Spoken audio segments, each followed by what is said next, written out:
Hello, my lovely UNN audience. Really exciting show tonight. I was trying to keep it a bit quiet, actually, about what we were going to do this evening, because I thought some of the audience might be a bit put off if I mentioned two little words. So tonight we're going to be discussing with some quite amazing people the very controversial subject of the shape of the Earth. So we've got three amazing guests. Usually, though, when people start talking about this particular subject, there are some typical questions that people ask. And to anyone who's kind of been researching it for a long time, like I have, so I've been looking into it for about 6 years now, nearly 7, these questions come up over and over again. So I thought some of the audience, the UNN audience, will be very familiar with the whole flat Earth thing. Whoops, I said it. But some of you will just think, oh my God, I'm not going to even listen to this. But I would recommend that you do listen to at least the first little bit, because it's not what you think it is. You know, I was the same when I first started looking into it, just thinking, oh, this is going to be hilarious. I'm just going to watch some flat Earth films and then just debunk the lot of them like in like a few seconds. It's going to be really simple.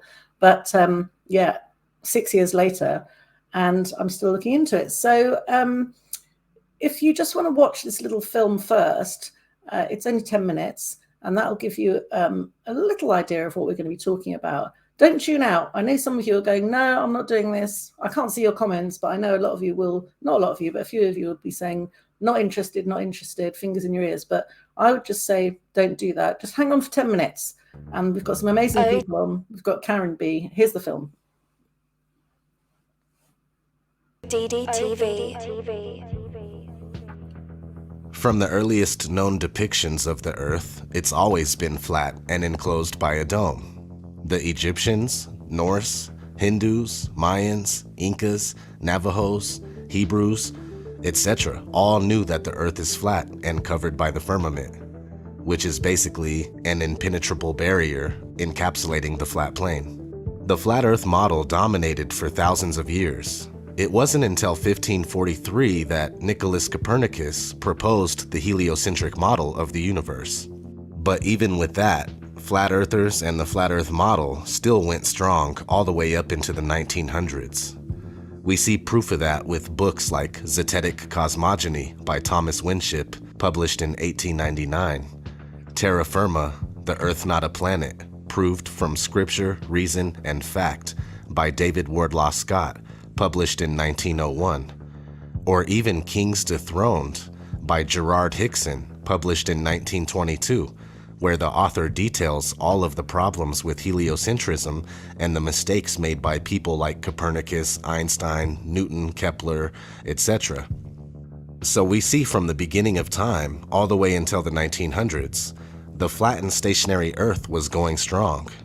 In all honesty, flat Earth has never died.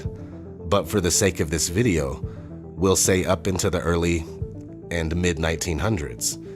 In a magazine from August 1931 called Popular Science, explorer Auguste Piccard went on record stating, "It seemed a flat disk with an upturned edge after ascending 10 miles high on a balloon." 10 miles is only a little over 50,000 feet. Today, we have balloons going up to 121,000 plus feet, which is almost 23 miles, and the Earth still shows nothing but flatness. Not to mention, the horizon remains at eye level at that height, something that would not be possible if the Earth was a sphere. Mainstream science says that curvature becomes visible at 35,000 feet. It simply is not so. Now let's run through another timeline, the timeline of trying to hide the flat Earth. Now we're going to exclude Copernicus here. We know that heliocentrism, spinning ball Earth, has been pushed since the 1500s, but it wasn't until the 1900s that moves were made to hide the true shape and nature of the Earth. In fact, they started programming us in 1912, before Earth's shape was even proven, supposedly. With the founding of Universal Pictures, we have been shown a spinning globe before every movie by that company for over 100 years. But anyway, that started in 1912, and we kept cruising and kept cruising. And in 1946, we have Operation High Jump, where an expedition to Antarctica was led by Admiral Richard E. Byrd. They say they went to Antarctica to train, test equipment, and test the possibilities of establishing and maintaining military research bases. They claim to have charted the Antarctic coastline during this time. Who knows what else they found? Fast forward a little bit. 1955, Operation Deep Freeze. This is just an expansion of High Jump, where more research bases are added to Antarctica. Fast forward a little more, 1958. NASA is established, followed by the proposal of the Antarctic Treaty in 1959, and the implementation of it in 1961. The treaty basically puts Antarctica off limits to civilians, with the exception of guided tours that are carefully supervised. In 1962, Operation Fishbowl takes place. Now this is where people start thinking that they found the firmament or dome during Operation High Jump or Operation Deep Freeze, because for some reason, they started firing nuclear missiles straight up as if trying to mess with the firmament somehow. And not to mention the name of the project, Fishbowl, easily symbolic for the enclosed nature of our world. A lot of people don't believe in nukes, nuclear weapons, but I obviously can't confirm one way or the other. Just do your own research. Okay, so the same year, 1962, JFK gives his famous "We choose to go to the moon" speech. Now, I think all of these events tie into these guys finding out about the true disposition of Earth, including the crystalline canopy that we can't get past. Keep that in mind. They know we are trapped in and we can't leave. And they choose to pretend like we can leave, which comes back and bites them in the ass later. We'll get there, but let's continue. 4 years later, 1966, Lunar Orbiter 1 captures the supposed first ever picture of Earth from deep space. 2 years after that, in 1968, Apollo 8 captures this. In 1969, they capture this after Apollo 11 lands man on the moon for the very first time. And in 1972, on their sixth and final trip to the moon, we get one of the most famous pictures of all time, the blue marble. These alleged pictures of Earth, especially 1972's blue marble, are the entire reason behind pretending to go to the moon in the first place. The spherical Earth, flat Earth debate is over. All the ancient cultures of the world and all of the authors writing flat Earth books well into the 1900s are incorrect. The Earth is not flat. NASA has proved it. It's over. You live on a spinning ball, just like Universal Pictures predicted. Only one problem with that. It's now 2017. Curvature cannot be detected by anyone on Earth. Motion can't be detected, nor has it ever been proven, and now all of a sudden, we can't figure out how to get past low Earth orbit. Early in the next decade, a set of crewed flights will test and prove the systems required for exploration beyond low Earth orbit. NASA's next spacecraft, already being built and tested across America, will do those things and more. This is the spacecraft that's going to take humans to explore the solar system. It's the next big step for NASA in exploration. Called the Orion Multipurpose Crew Vehicle, or MPCV, this next-generation spacecraft will enable America to explore beyond low Earth orbit. As we get further away from Earth, we'll pass through the Van Allen belts, an area of dangerous radiation. We must solve these challenges before we send people through this region of space. The kinds of technologies that we're testing out on Space Station are definitely helping us with our goals of going beyond low Earth orbit. I think, and many would consider it maybe even science fiction. The plan that NASA has is to build a rocket called SLS, which is a heavy lift rocket. It's something that is much bigger than what we have today, and it will be able to launch the Orion capsule with humans on board, as well as landers or other components to destinations beyond Earth orbit. Right now, We only can fly in Earth orbit. That's the farthest that we can go. And this new system that we're building is going to allow us to go beyond and hopefully take humans into the solar system to explore. So the moon, Mars, asteroids, there's a lot of destinations that we could go to, and we're building these building block components in order to allow us to do that eventually. Low Earth orbit is between 99 miles and 1,200 miles away. So we'll say that we can't get past 1,200 miles, and that's a big problem because the moon, according to the heliocentric model, is about 237,000 miles away. Now that's a big difference. Why was it so easy to go to the moon 6 times between 1969 and 1972, but we can't go even 1% of that distance now in 2017? Yeah, 1%. We can't even go 1% of that distance. Of course, they blame it on the idea of a radiation belt, but the truth is that the Van Allen belt is a cover story for the firmament. We live on a flat plane inside of an enclosed structure. It has always been this way, and it will always be this way. The ridiculous notion of us living on a spinning ball darting through infinite space is very new on the complete timeline of mankind. And at the rate things are going, it won't be around much longer. The deception of heliocentrism will have been a very short-lived attempt at removing man from his and her divine nature. This is ODD TV. Thanks for watching. Well, if any of you paid any attention to that at all, I'm sure you've got a lot of questions. And here to answer them is Karen B. She is absolutely amazing. Hi, Karen. Hello. Hi. I've been following you. I'm a bit of a fangirl, actually. Been following you for the last 6 years or so, ever since I started looking into it. How long have you been looking into the whole shape of the Earth business? Since 2015. Right. Okay. So I came a year later, 2016. Like I was just saying to the audience earlier, when I first saw it, I became aware of it. I just thought, do you know what? I'm going to look into this. It's going to be hilarious. I'm going to watch a film. I'm going to debunk it for what it is. Mm-hmm. And then obviously 6 years later, here we are, you know. So I became a flat earther very quickly. And I don't want to say a flat earther, but a questioner of the shape of the Earth right at the start. And there were a lot of things as I was discovering them that were just falling into place. And you know, when the truth resonates, and yes. I was hearing things just thinking, oh, thank God. I wasn't a stupid child at school asking stupid questions. I was right all along. I wasn't a silly child in secondary school who couldn't do physics. Physics doesn't make sense. So tell me your story. That's a little bit about mine. So tell me yours. How did it all begin?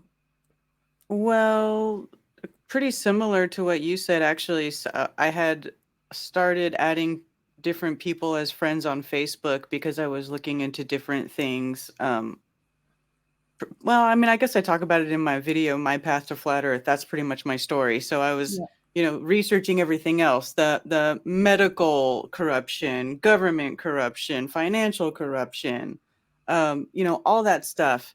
And the chemtrails and stuff, I was noticing that because I had moved from California to North Carolina where the sky was really clear for the first few years that I lived here. And then one year they just started happening. And I was like, well, that's really weird because it was noticeable. So I was looking into that too. Yeah.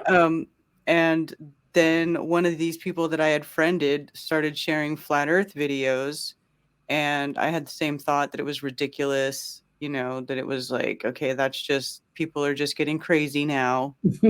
But then I watched the video and I was like, okay, well, there's actually some good points in there because I had grown up on the coast right there in California. So I grew up, looking out to sea and seeing ships far away.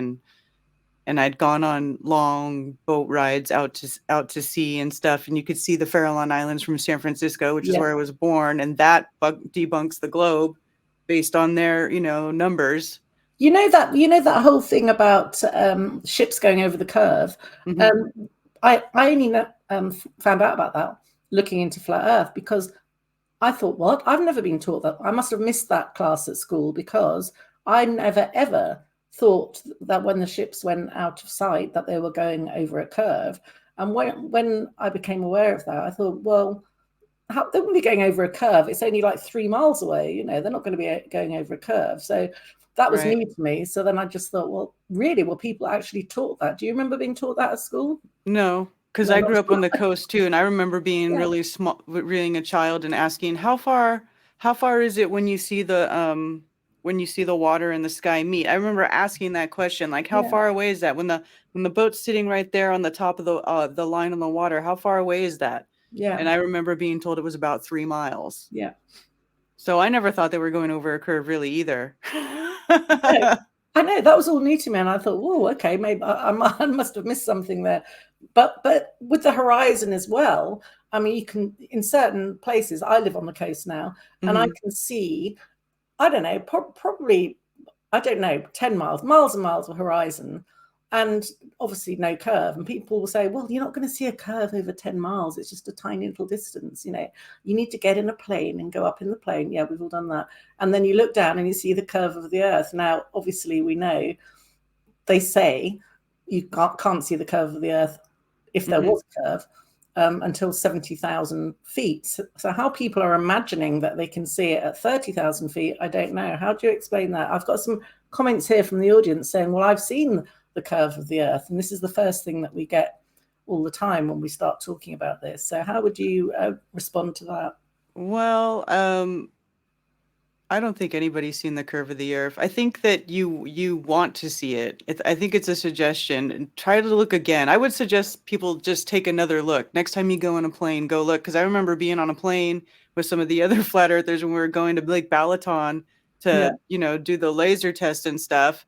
And we were talking to people on the plane. We're like, look out the window now. Do you see a curve? And everyone had to admit that they don't. Well, we know the windows are curved, so that helps. Yeah, the windows kind of are pressurized and stuff in there. Wherever they connect, it kind of bends a little bit. So it might, if you're looking for that curve, you might see it. Yeah, you mentioned a laser test. Can you tell us a bit about that? Well, a laser test is where we take the laser and we put it as close to the water level as possible, and then we go far away on the other side of the water, and we try to make eye contact or visual contact of that laser on the other side of the lake, knowing that the laser has a collimated concentrated light beam that goes in a straight line. Yeah. And then we just try to get visual contact of it over on the other side of the lake. And we do it at distances where they're longer distances, but actually you don't have to go that far, but longer distances where the laser should be on the other side of what we call the geometric curve of the Earth, right? If the Earth is a ball, then it should curve. And at some point, something on this side of the ball is going to be too far away to see something on the other side because there's that lump and you can't see around curves. Yeah. So, I mean, I've got so many questions about all that stuff, which I've gone through myself and found answers. But we know just from a mathematical perspective that a sphere with a 24,900 miles circumference, the actual mathematical formula for curvature is 8 inches per mile squared. Isn't that right? Well, yeah, that's the easiest formula to use, but a lot of people complain about it, saying that formula describes a parabola and not a spherical shape, which is correct. But really, because of the size of the Earth, you really only need to work with what is even, conceivably visible to human eyes, right? Even our equipment. So that formula is good for about 1,000 miles, or like a quarter of the radius, right? Which is way more than enough. Nobody's going to see that far anyway because of angular resolution and everything. But you can still see much farther than you should be able to under the right circumstances. I mean, that's a very complex idea as well. Because I remember thinking about it a few years ago. How far can the eye see? And I was like Googling it, and it's like, well, obviously the eye can see 1 billion, trillion, squillion miles because we can see a star. And it's like, no, well, that doesn't really make sense. And that's the question I've not really found an answer to. How far can the human eye see? And all the explanations I've read don't really satisfy me. Have you got any kind of answer to that? No. I mean, I don't know. How do you put a number on that? Because, I know. we can all see the sun, but yet we don't know how far away the sun is We or know how it's big not it is. 93 million miles away, though. Right, right. But even if it's not 93 million miles away, it's got to be hundreds of miles away, or maybe even possibly 1,000 or more miles away, because nobody goes to the sun. And when you're flying in a plane, you don't catch up to the sun. No. Actually, So the sun how do is you very know? interesting when you're on a plane. I mean, I've traveled a lot. I've been a travel journalist as well. So I took some like really nice pictures actually a couple of years ago when I was back in 2019, and the sun sort of nestling in the clouds, and I'm flying past, and it's like, this is just bizarre, because it's like, how can that be? How can the sun almost be just next to me, nestling in the clouds, when it's 93 million miles away? Well, we know it's not 93 million miles away, but a lot of people believe that it is, because that's what they've been told. So what I'd like to do now is just address some of the questions that obviously people who are new to it, and there are some people in this audience who don't like the idea of it at all, but they are hanging on in there from what I can see, which is good. So, the obvious question, I think a lot of people, when they hear of flat Earth, they imagine a little disc, because they can't let go of the whole spinning thing in space. So they imagine a little disc or a pizza-shaped Earth, a flattened version of the globe, spinning in space, which is absolutely not what we're talking about. They think about it and they think, no, that's silly, and like we did, and they're going to leave it. So the first question would be, where's the edge?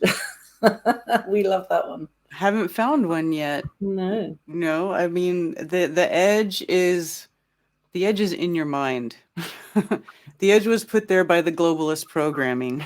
Yeah. So we know that that the whole globe is a lie, basically. Why do you think that lie?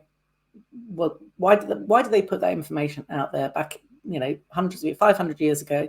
They decided to tell us that the Earth was a globe and really push it, and it's been pushed ever since then. Why do you think that was? To make people easier to control. Yeah.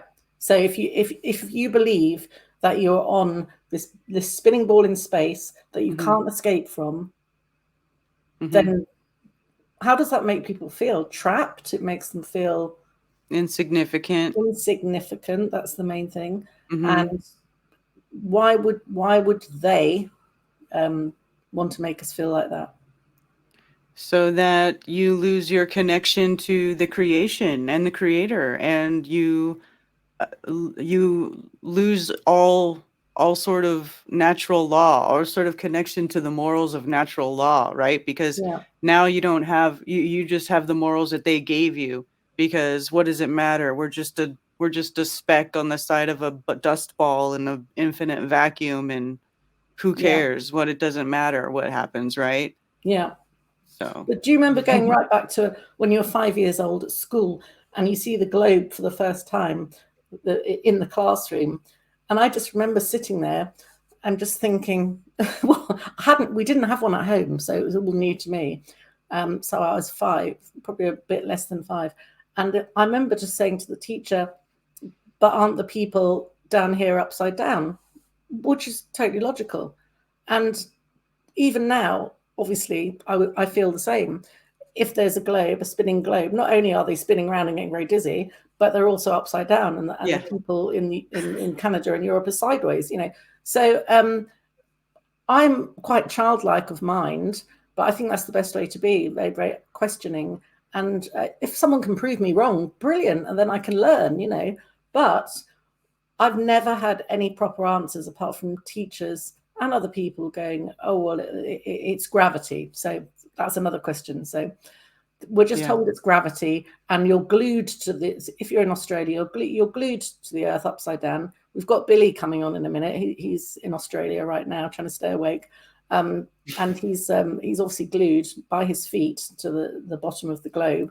So no wonder he's tired. But what would you say to those teachers who are teaching little children that the reason that people can hang on to the Earth, the globe Earth upside down, is because of gravity.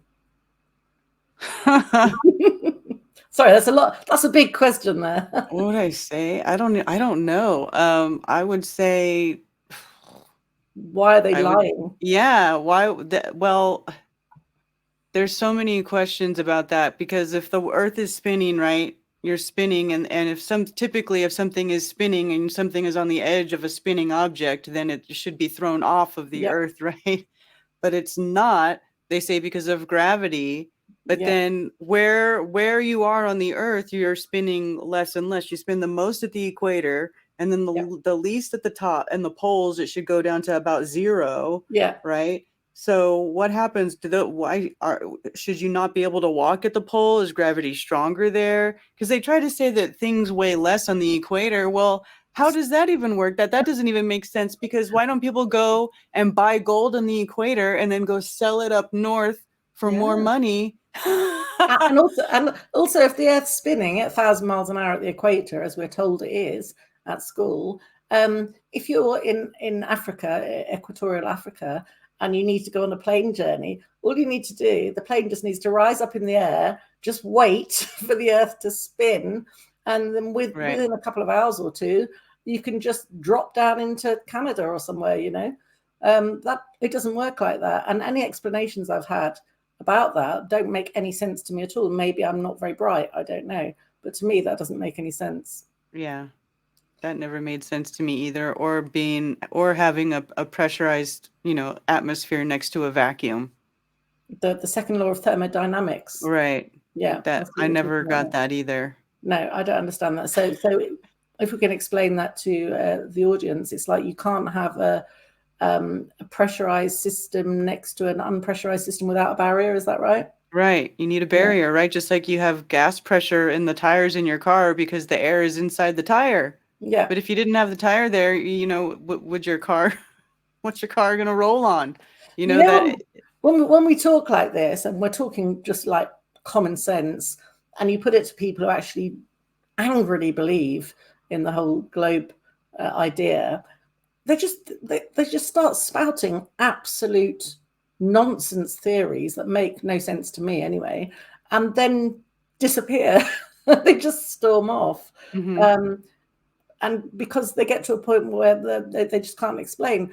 And like I said to you earlier, I really want to know. I really want to know why I can see the sun and the moon in the sky at the same time, like I did the other day. Why is that? Have the people on the other side of the globe got no sun and moon because I've got them? Mm-hmm. How does that? Well, where's the answer? Why is the sky blue? I don't know. When the clouds have gone, obviously, and the chemtrails. But there's so many questions that no one has ever been able to answer. Mm-hmm. Do you feel the same? Yeah, I just was looking at the comments down here. Magnetism is stronger at the poles. Proof of a globe. Actually, the magnetic map varies all over the plane. Yeah. But it's funny. Yeah, I mean, can you see some questions there? So it takes a whole lot of ignorance to see the world is flat. Well, that's just someone just saying something. That's what I used to think until I tried to prove it for myself. Try to prove the Earth is a globe without NASA, without believing fake NASA pictures. Yeah. Without appeal to authority. Because look at the measurements. They give you numbers, right? They give you the reason why everybody looks to the sky. Oh, this proves that the Earth is a globe, is because they put these objects so ridiculously far away that that the numbers make it work, right? They backwards engineered it, right? But you can never. There is no frame of reference. Nobody can go manually measure the distance from the Earth to the moon. Nobody's got a tape measure that goes from the Earth to the moon, or the Earth to the sun, or the Earth to any of these stars. And there's, like I said, no frame of reference. It's all based on assumptions. Well, it can't be that far to the moon, because Nixon had a very nice, clear phone line, didn't he? Yeah. I had Bart Sibrel on a few weeks ago, which was brilliant. I mean, he's just so good to interview. He's such a good guy. You're aware of him. He made a funny thing happen on the moon, and astronauts gone wild and all that. And it was an honor to have him on the show, and he was just brilliant explaining it all. But so just talking about that briefly, because it's all part of the whole flat Earth thing, which people don't actually realize. There's the whole creator thing. There's the whole going to the moon thing. So with the moon landings, for example, we know they didn't happen because my dad told me that when I was 7 years old, and Apollo 11 was happening, you know, in 1969.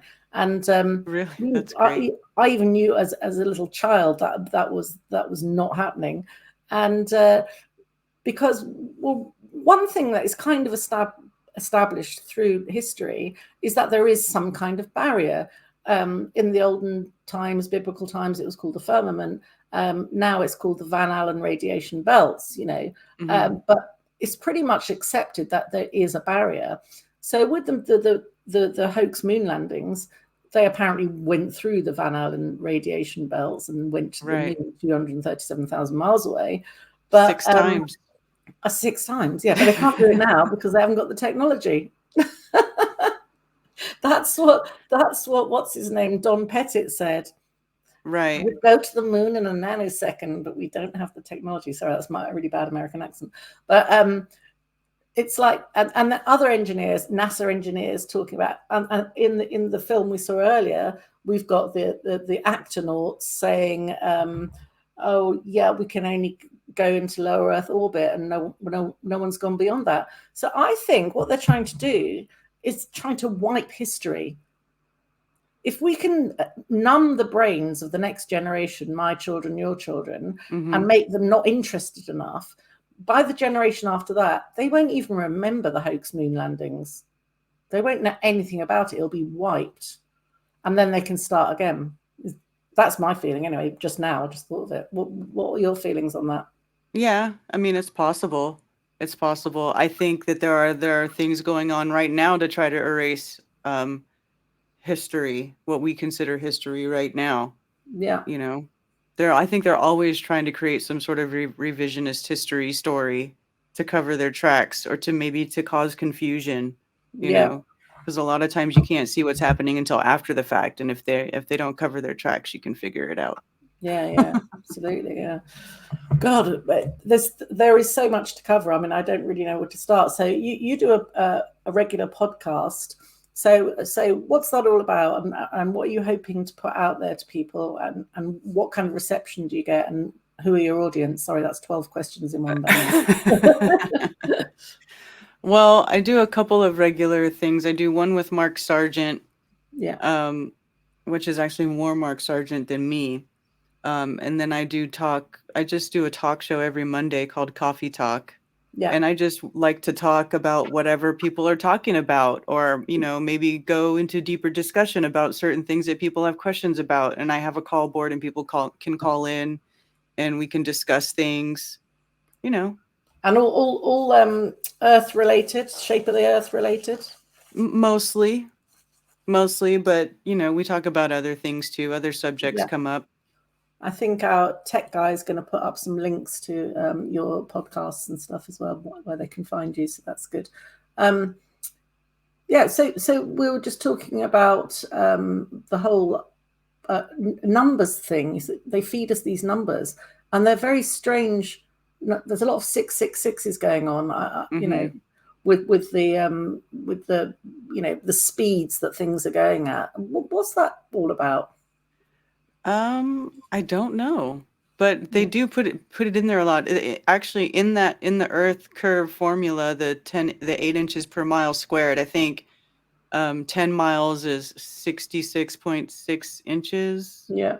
And then 100 miles is 666 feet or something like that. I can't remember, but I think it even falls under that in that formula. And then the Earth is spinning 66.6 thousand miles around the sun. Yeah, they do that a lot.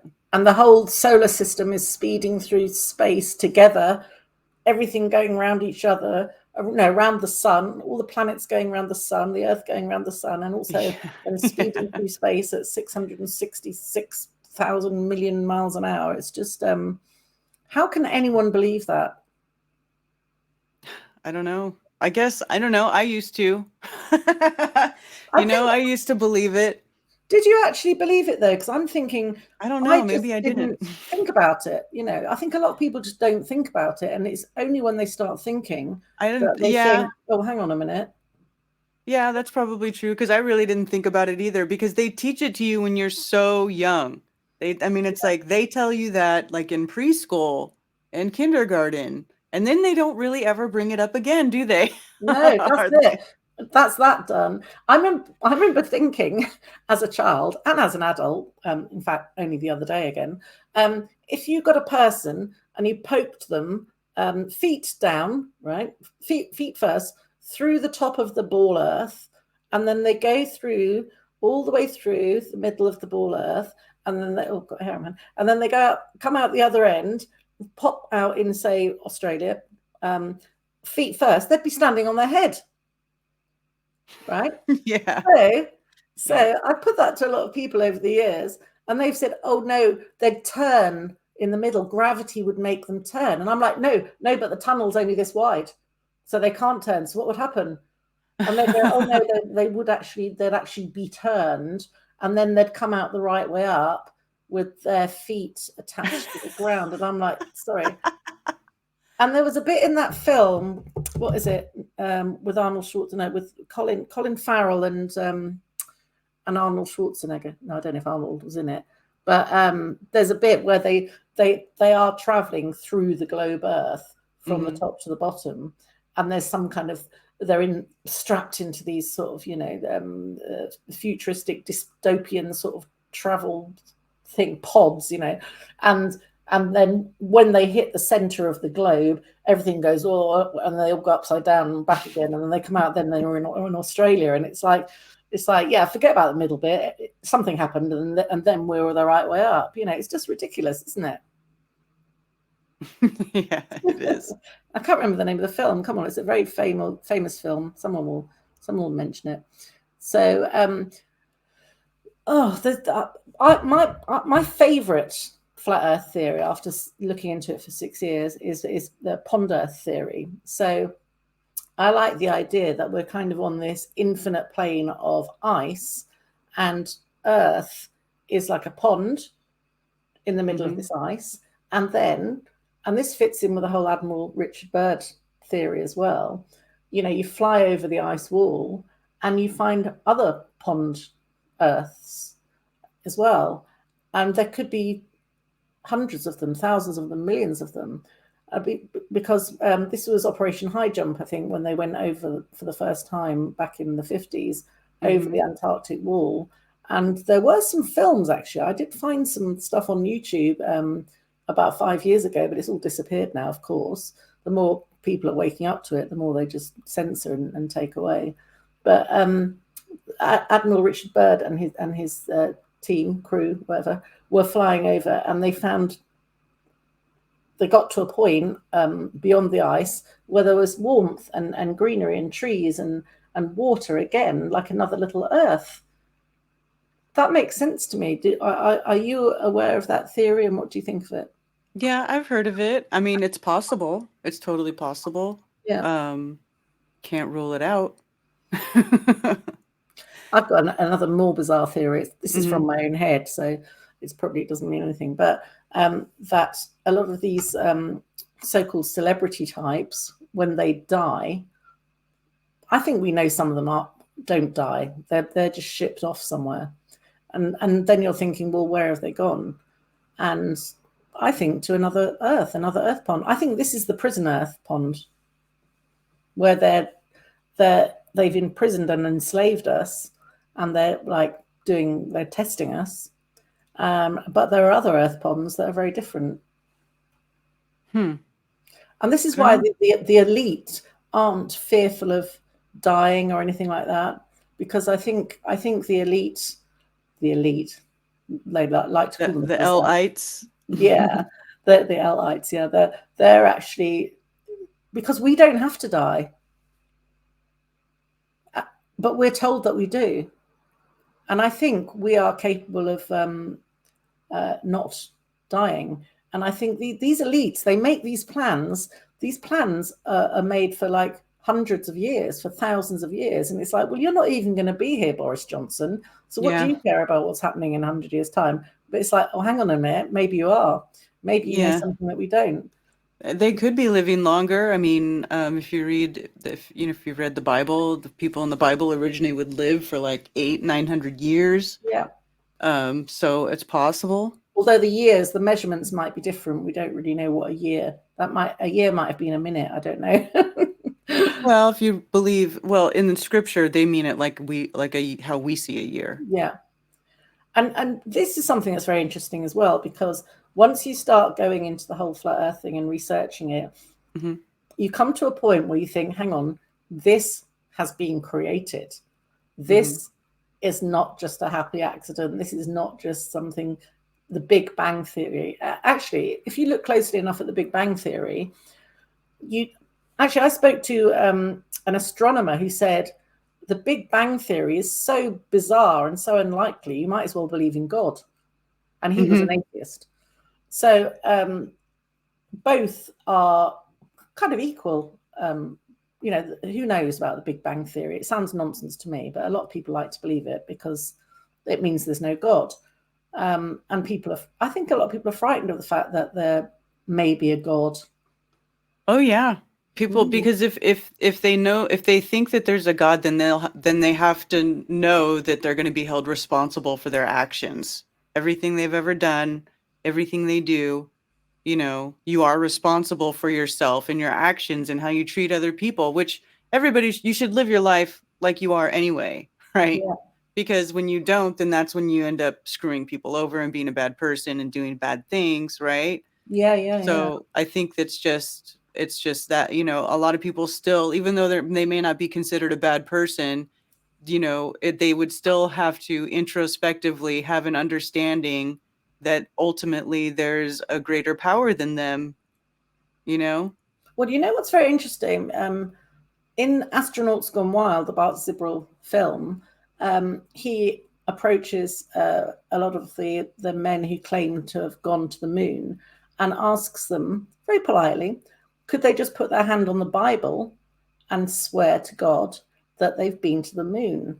And most of them would not do that. I think one just did it in a moment of anger to get rid of Bart, but most of them just wouldn't do it. And in fact, Neil Armstrong said, knowing you, Mr. Zibrel, that's probably a fake Bible, which is just ridiculous. It's like a really childish sort of response. And of course, Buzz Aldrin punched him in the face, which is another bizarre reaction, to a journalist just asking a simple question. So if there's no God, I'm not saying there is or there isn't, I don't know, but these people, these astronauts, they seem to be very fearful about swearing on the Bible. Why is that? I don't know. Maybe because they know. Yeah. They must know deep down. I don't know. I mean, I wouldn't want to do it if I was telling a lie, No. A lie of that magnitude, really. I mean, you're lying to humankind. Well, this is what I was going to get to as well, because people say, oh, I don't care. What does it matter? I've got other things to think about. What's going on the last 2.5 years. Who cares? People are probably thinking, why are you doing a show on the shape of the Earth when there's so many more important things going on? But to me, this is the biggest lie ever. And if they can lie to us about that, they can lie to us about anything. Well, it's the lie that makes all of the other lies possible. Yeah. Right. It's the lie that makes all the other big lies, all of the other things that they're doing, all the other deceptions, the ones that actually hurt people. It's what makes it possible. Yeah. Because, at least that's my theory, because if you're cut off from who you are and your place in this universe and what this place is and what is really true and what is not, how do you then expect to have that compass of truth and untruth? If everything you believe is based on a lie, then you don't have any way of knowing what truth is or what it's not, or who's lying to you or who's not lying to you. Yeah. You know? And the last 2.5 years, I haven't obviously spoken to you about, you know, your views on that. But to me, that's just another gullibility test. I mean, the obviously the shape of the earth that's been drummed into humanity for 500 years. Then they've just drummed in into us the last 2.5 years. To me, it felt like a gullibility test. If you can believe in this invisible thing that we're going to tell you about and make you believe is going to kill you, and we can make you do all these things because of that, then you're gullible, and the test has been successful. And I don't know, would you agree with that? Yeah, for sure. So that makes me think as well, what are they preparing us for? So that's the test. But do you think they're going to do a whole fake alien invasion thing? I thought for a while they might, but now everybody talks about it so much and everybody wants to see an alien invasion. I don't think they're going to let us have it. Oh, that's so disappointing. Honestly, that's my opinion. I think everybody has built it up too much that now nobody's going to get it. They're going to be like, oh, you guys think this is funny? Well, you're not going to get your alien invasion. I was looking forward to seeing that before I die. I know Mark wants alien invasion so bad. I mean, they might do it. I don't know. But I just feel like now they're like, no, we're not doing that. But the funny thing is, I know we're laughing about it, but the funny thing is, if like next year, or I think it's going to be 2025 when they're going to give it a little test run. But if they did it, so many people are so used to believing in invisible stuff that this is going to be amazing, because it's going to be visible. It's going to be holographic. You know, we've seen how holographs work, and how people can be, you know, convinced that, you know, a giant dinosaur is walking into a stadium or whatever, you know, and it looks so real. And just to do something like way up in the sky, and they're priming us for it now. You know, up until recently, they didn't disclose anything about UFOs or anything, whether they're real or not. But I don't know if you've noticed, they're gradually kind of leaking stuff into the public domain now to make people think, oh, maybe there are spaceships, maybe there are aliens. But to me, I think the purpose of that would be it's all about the one world government and the new world order, obviously, because what they need is something that we can all unite and fight against. The whole COVID nonsense hasn't worked. Kill a virus. Let's all work together. Hasn't It's worked. actually caused division. Yes, it has. I don't think they expected that. But I think they imagine must have had a invasion. purpose for that, though, because they always cause division. So there must be some sort of purpose on that. Maybe cause division with the virus and then bring everyone together with the aliens. Yeah, it's like a war. It's like, you know, like back, and they were even using sort of war type slogans. We're all in it together, and you know, which it's kind of reminds me of, like, you know, World War I, World War II. You know, that we're all in this together, and we've got to, you know, muck in and do our bit, and obviously we're going to go without, but that's fine. It's all for the common good, you know. And that's what this has been about, but it hasn't really worked. I don't think they realized that we were as strong as we are. But just saying that annoys me, because it's like, who are they? You know, a bunch of idiots. Why are we doing as we're told, you know? Why are we following? Why are we allowing these people to rule us? They're not our rulers. We are our own rulers. And that's something you part discover of as being well. Connected from the creator, who is the only one above man. That's what I'm saying. Losing yourself, losing that compass of what natural law and natural order is, and that is that everyone is a sovereign, and there is no man above another, and nobody has ownership over another person unless it's your child and you're responsible for that child. But as an adult living man or woman, there is no I'm better than you, I'm worth more than you. That's not a thing. Yeah. So how have we all fallen into that? You know, it's just because because people have been lied to for so long. You know, they've been put into this fake globular caste system that they've created, and everybody just goes along with it. Yeah. Can I just ask you what's on your T-shirt there? I think I know what it is. The flat Earth. Yeah, cool. I like the curve because it reminded me of the graphics on Billy Zagoras's book. I think we've got Billy waiting in the wings there somewhere. You must know Billy. I do, but I haven't talked to him face to face, but I'm familiar with him. Do you want to hang around and we can bring Billy in, or if you need to dash off, that's fine. Yeah, okay, if you're not in a hurry. Because I was going to do just 3 separate segments, but I'm just seeing if our tech guy is around because he might have run off to have a cigarette. He does that sometimes. Naughty man. But if Billy's there, we can possibly put him up on the screen and see. I can hear some clacking around in the background, which is always good. So that's an interesting thing as well, because in the whole flat Earth community, you come across all these people very quickly. And again, even in the flat Earth community, there's a lot of divisions and a lot of suspicion. And I kind of stayed on the periphery of it. I didn't get into it that much. I was just a kind of a viewer. Lucky. Yeah, you kind of really threw yourself in. What were you doing before you got into this? I was being a stay-at-home mom. Yeah. That's How many it. kids have you got? I have 3. Yeah, I've got 4.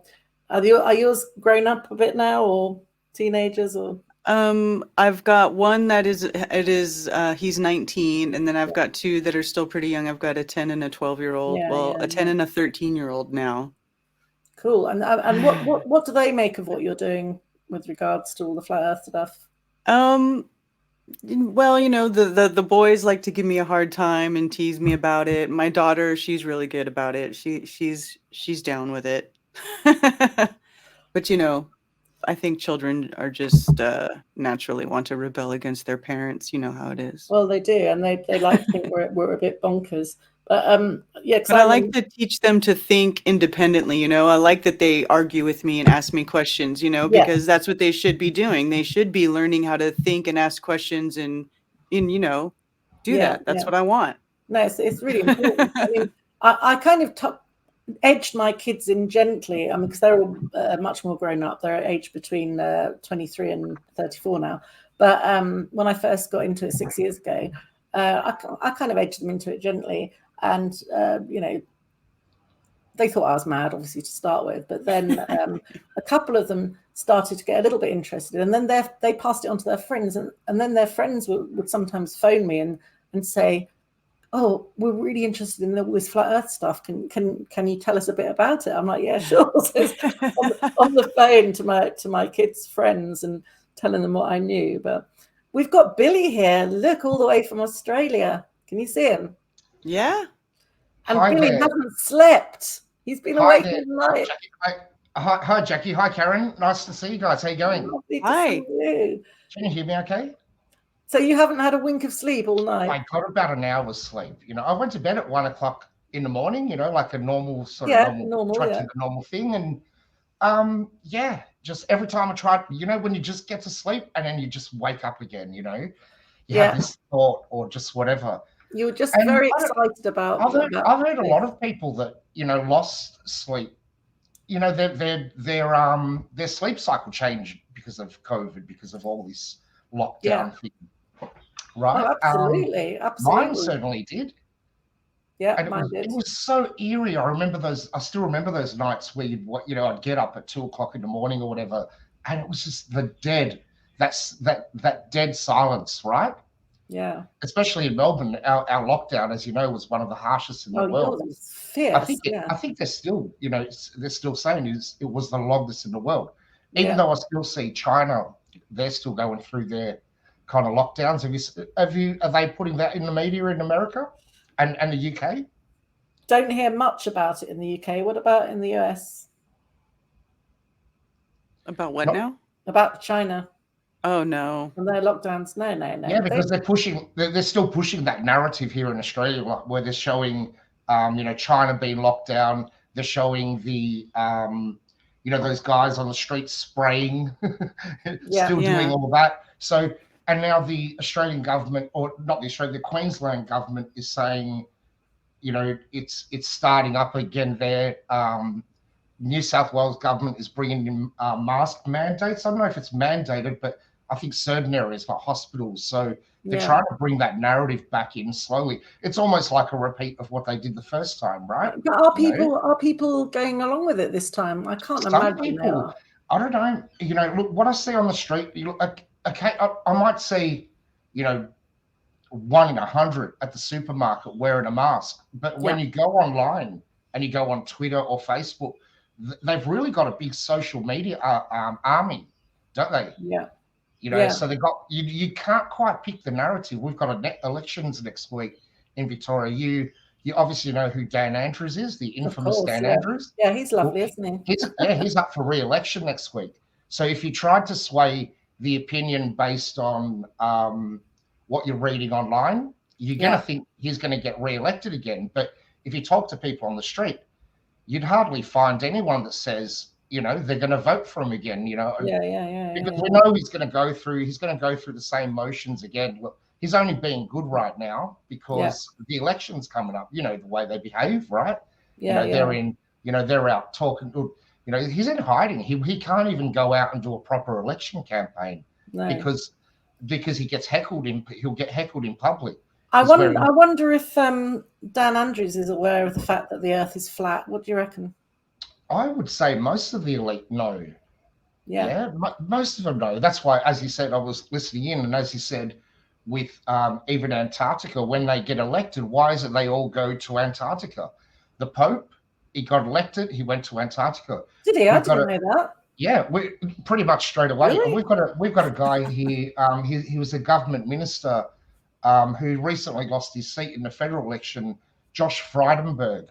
But the day after he got elected as he was deputy prime minister, like 4 or 5 years ago, guess where he went the day after he got elected? Antarctica.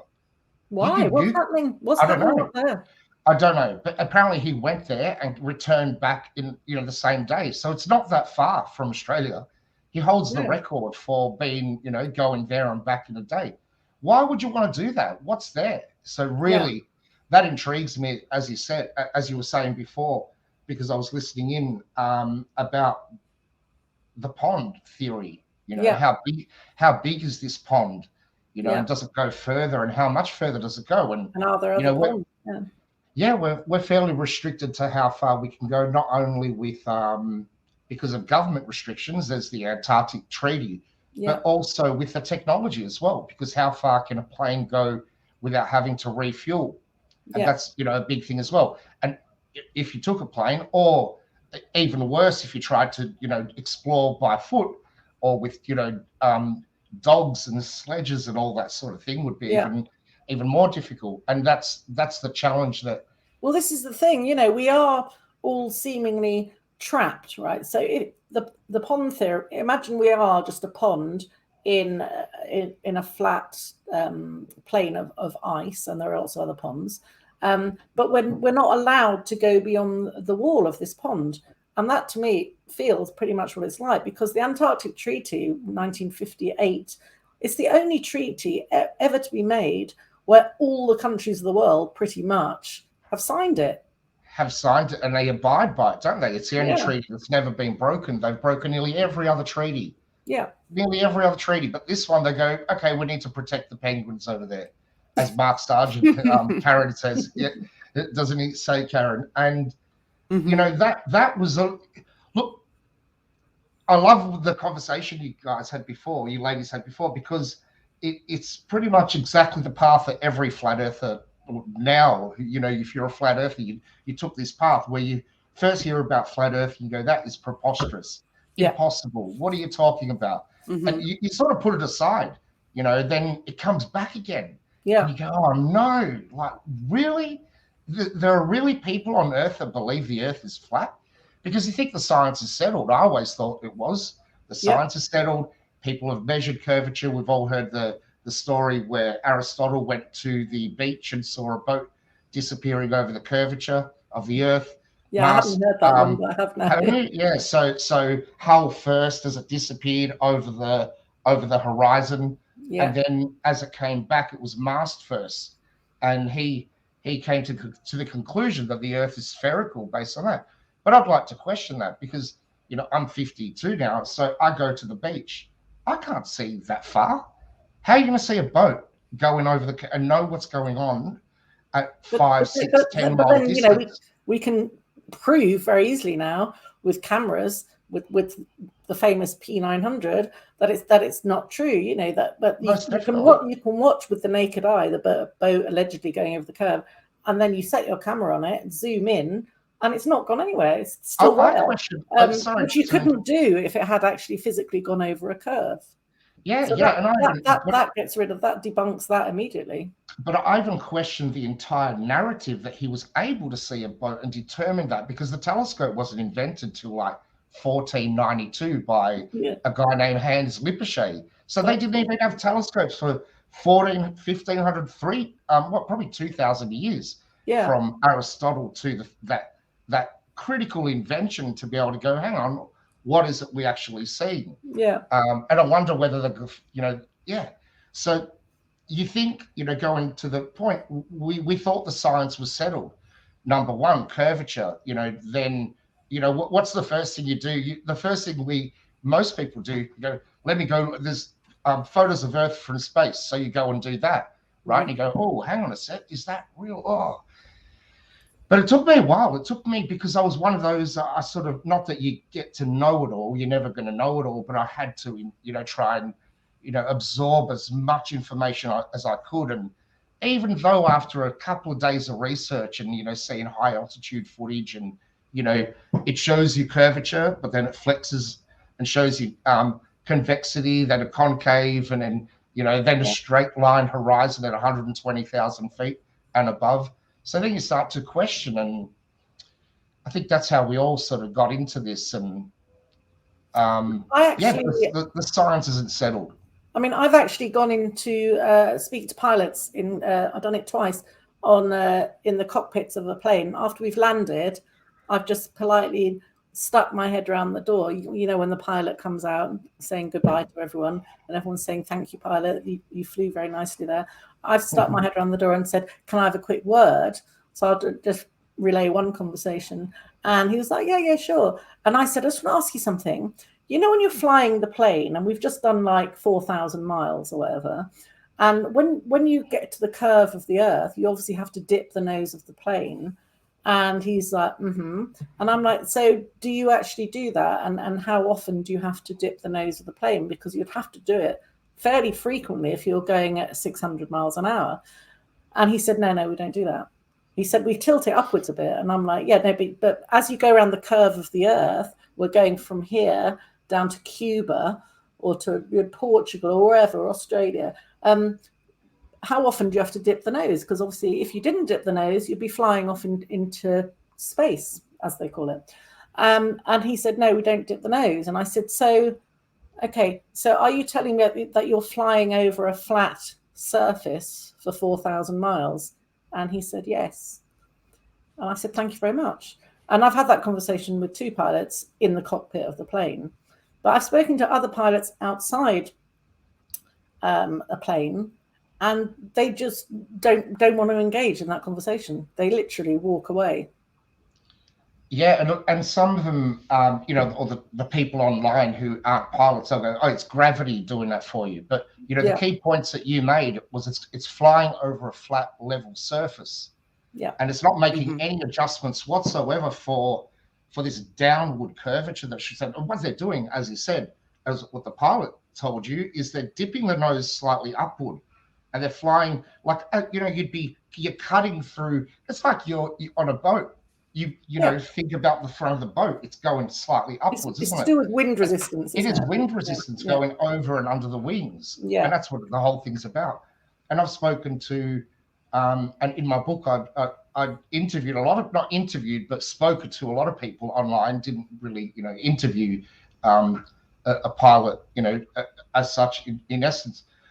But actually, after I wrote the book, I had an aeronautical engineer come to visit me, and he's a flat earther, and he worked for British Airways. So, you know, just for him to be able to, it was only a couple of kilometers down the road from me, but just to have someone, you know, that close. And there's a lot of flat earthers in Melbourne. It's really, you know, it's really booming, you know, but it's sort of I think people are still afraid to come out and publicly speak about it. But going back to the pilots, they use the altimeter in the aircraft, the attitude indicator, and that line is critical for them. Without that line, that straight line, they would know if you're flying through clouds, is the plane slightly tilted? Where is the ground? How far is this ground? So even before they leave and before they take off, they set the gyroscope, so it tells them, you know, at every airport around the world, they actually have a book. So they'll go through that book and go, Melbourne Airport, this far up above sea level, we're actually going to this other location, and they'll have those predetermined settings all the way. If they don't, what they could encounter is cloud cover when they're entering the city. And if they don't know how high they are above that ground, then it's going to cause all sorts of mayhem, isn't it? Right? Yeah. So it's critical to them that they know the ground below, or even more importantly, water. If they're flying over water, and I've got a video on my channel, my YouTube channel, where there's a pilot in the Falklands Island War, I should say, and he was getting attacked by enemy fire. All his equipment had pretty much shut down, zero visibility. But the only thing he said he could use to determine to fly was the water below him. And he says in the footage, he says, I knew I just used the water as my baseline because I know it's flat and level. The pilots know that. The pilots have to know they've got a reference frame that they've got to account for. And adjust. Can I just ask, Karen, have you ever spoken to any pilots about the whole flat Earth thing? I've only spoken to one pilot when I was flying to Amsterdam. I was in New York, getting ready to fly from New York to London, and there was a pilot sitting there who was just going for a ride. And then he was like, what are you going to Amsterdam for? Like, he was an older pilot, and he was just chit-chatting with people, and he just turns to me and starts talking to me, and I was like, I'm going for a Flat Earth conference, because it was actually when I was flying to Amsterdam to go talk at the Flat Earth conference in Amsterdam, and he was like, a what?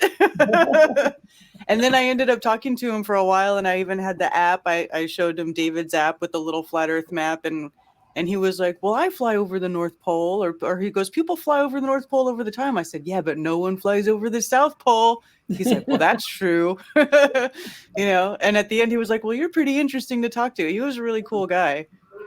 But I was telling him about how I'm like, you know, if the Earth is spinning about 1,000 miles per hour at the equator, how do you land on a north-south facing runway if the Earth is spinning? And he's like, well, I've landed in Singapore a whole bunch of times, and I never saw the Earth moving.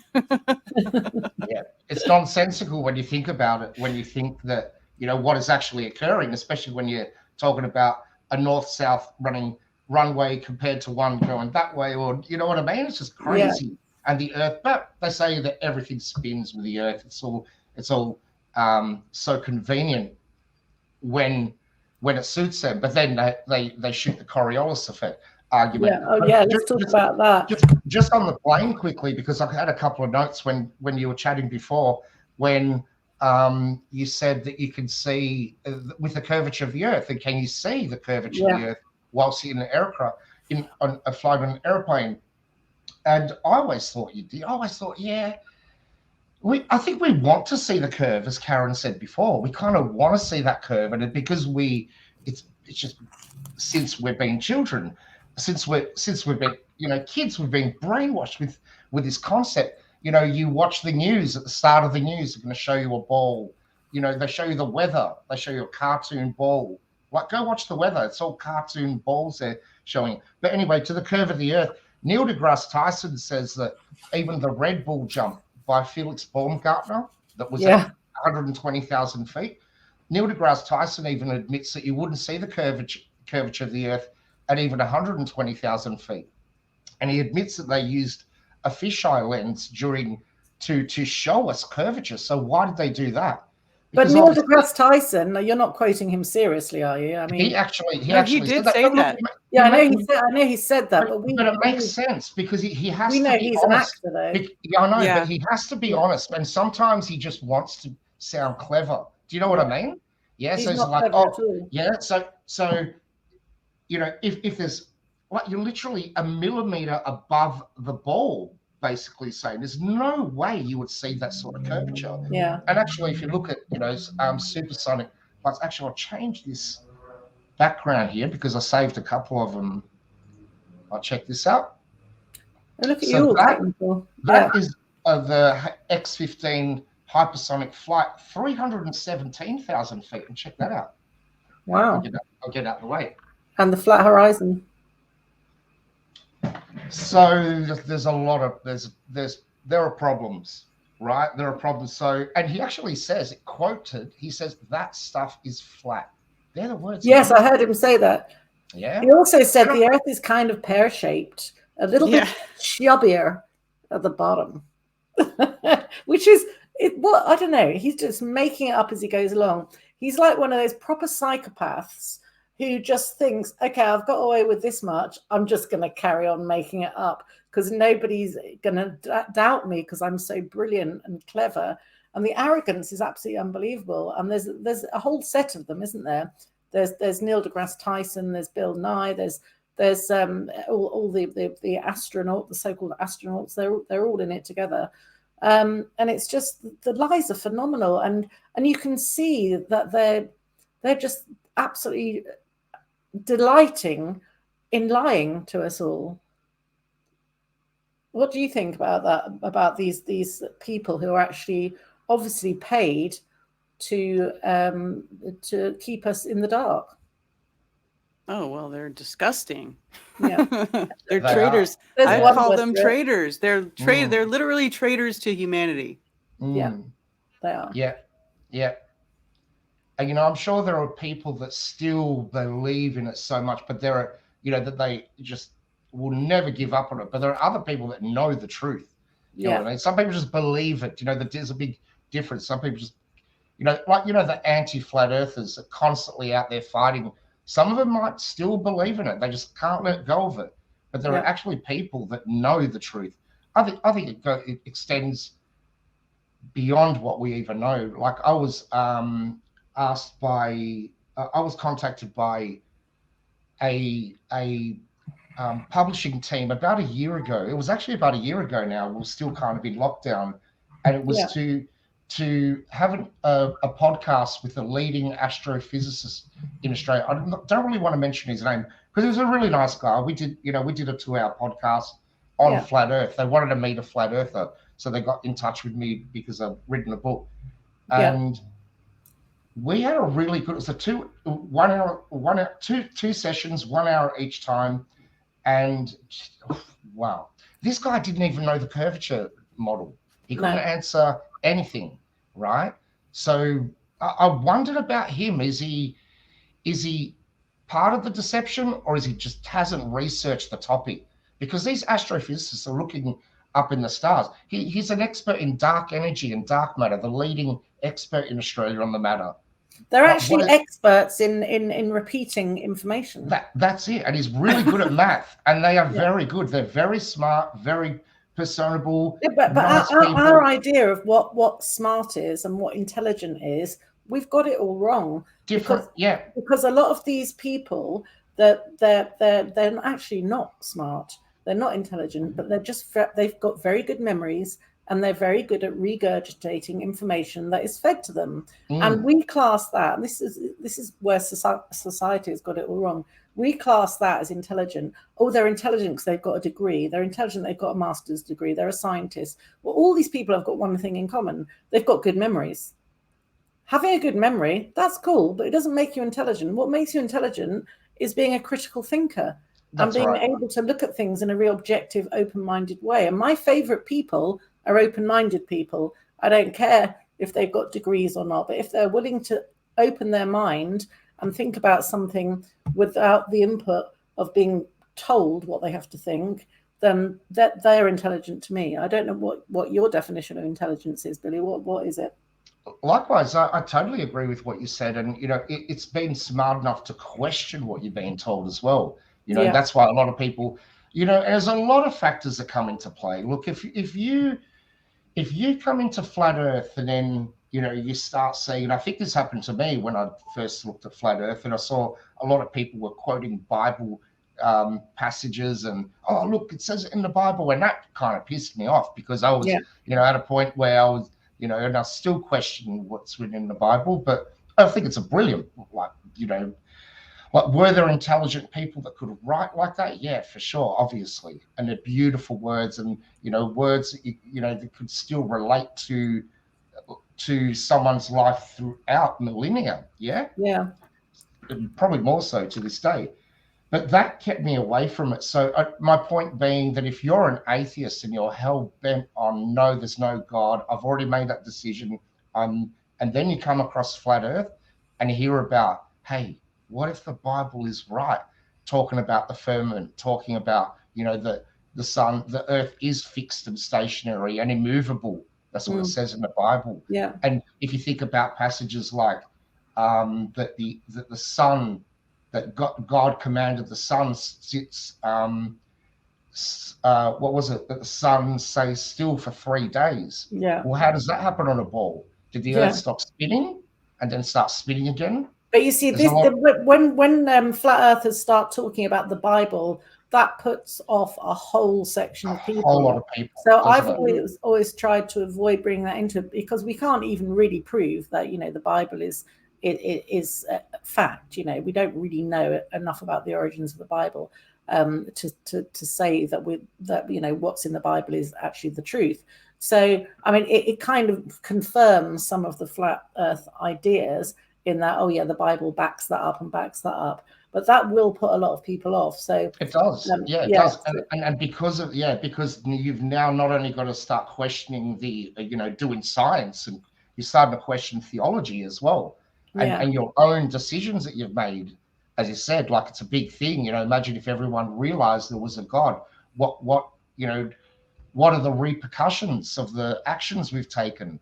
You know, it's a massive. Well, it'll be almost like we were talking earlier about the alien invasion, the fake alien invasion. You know, once that happens, and once people believe that there are aliens that have come from, you know, outer space, from other planets, you know, that's going to change everyone's belief system as well. And what is a really big thing as well? Sorry to interrupt you, but if I don't say this, I'll forget it. But it's pretty much related to what we were just talking about. But you know, and I know the Bible, we question the Bible, but the beautiful thing that I found once I started diving into flat Earth, you know, I started going, well, what do the other books say? The Bible says that. It's the synchronicity between all the books. They all say the same thing. They all say it's fixed, immovable. There is not one ancient cosmology that suggests that the Earth is a spinning ball, as we were told that, oh, you know, they've known about this for 2,500 years. Well, it's funny that none of the texts, the ancient texts, suggest that whatsoever. It's only when the Jesuits come into play and they start going around the world, including, you know, even the Chinese. I think it was till the 1800s or mid 1800s, if we, you know, going on to the true chronology, that they started believing in the ball, right? Because that was when the Jesuits came in. They started trading with them, and there's a lot of, you know, there was a lot to question, you know, and I think you should. That was the key. I mean, if you start believing in the ball, you're going to have to believe in gravity. Now, one thing that most flat earthers have in common is that there's no such thing as gravity, and in fact, that's that's a big thing. Songs, but and that gravity was brought in, and even Einstein was brought in as a government shill to kind of perpetuate this globe Earth myth, and having to make up all kinds of theories and formulas to back it up. So what are your views on that? Yeah, well, you know, gravity is something that people have questioned forever, why things fall. You know, I don't think it took Sir Isaac Newton to come up with, you know, to be the first to go, oh, why does this fall? Because even if you look back in, you know, time, the ancient Greeks, Archimedes with buoyancy and density. Yeah. And he was questioning that back then. And they were actually questioning the very notion of gravity, weight, because gravity in Latin, or gravitas, simply means weight, the weight of an object. Simple as that. But and looking at it from a very scientific, as a human. Yeah, let's go scientific. Yeah, so if you now Google specific gravity. Google those two words together, specific gravity, and it's all it explains is buoyancy and density. Density, relative, so it's still gravity. We can but call it gravity. as a natural scientist myself, in a very childlike way, I never questioned that. Something fell because it was heavier than the air. What, you know, there's nothing complicated about that. And why does it go down? Because whoever created this place created vectors. There are things that fall down, the things that go up. He knew, just like you, if you created a game or you did anything, you know, up and down. There has to be an up and down in everything, right? Oh, and this is something that the so-called scientists, the clever people, tell me. There's no such thing as up or down. How many times have we heard that? Well, that's only because it has to be a ball. But the very essence of, so if you Google gravity, go to Wikipedia, and even a Wikipedia explanation, Google the word gravity, go to Wikipedia, do a find, so you could find text, type the word radius into that. Yeah. Now, gravity requires radius. Yeah. So for it to be a ball, there's got to be a radius of the Earth. Yeah. Now, in a formula for gravity is an R value. That R value relates to radius. And the radius is about 9,000 prove radius, and you have gravity, no worries. But we can't find the radius of the Earth. That's why we're in this debate. Isn't that true, Karen? Yeah. Yeah. So find the radius, show us curvature, the elusive curve of the Earth, and it's all over. It's done with. I've got an interesting thought as well. I've got many, but here's one. We're taught that there's a molten core at the center of the globe Earth, right? This beyond hot, unbelievable temperatures. Molten, so my question would be, if you're going down from the surface of the Earth via the sea, shall we say, the closer you go down to the depths of the ocean means that is the closer you're getting to the center of the ball, right? So shouldn't it be getting hotter and hotter as you go down? But it actually is getting colder and colder. I love this. Wouldn't it have been great if we could have asked these questions at school to the teacher? I did ask the questions at school. Even with the aeroplane, does it have to dip? But we didn't even have the chance to think about. I never thought about that until a flat earther brought that up, and I was like, I can't remember what my answer was. I think I was stumped. I was very lucky because my dad was very like me and questioned everything and taught me to do it as well. So I was the really annoying kid in class. So when the teacher would say, right, here's the lesson on gravity. This is gravity. This is what it is right now. Next lesson, I'll be going, Miss. And she'd go, yes. And I'd say, that doesn't make any sense. So I should come on, we've done that lesson now. We need to move on to the next lesson. And so and all the kids were going, oh, don't put your hand up, please. We want to go to break. Don't drag the class out.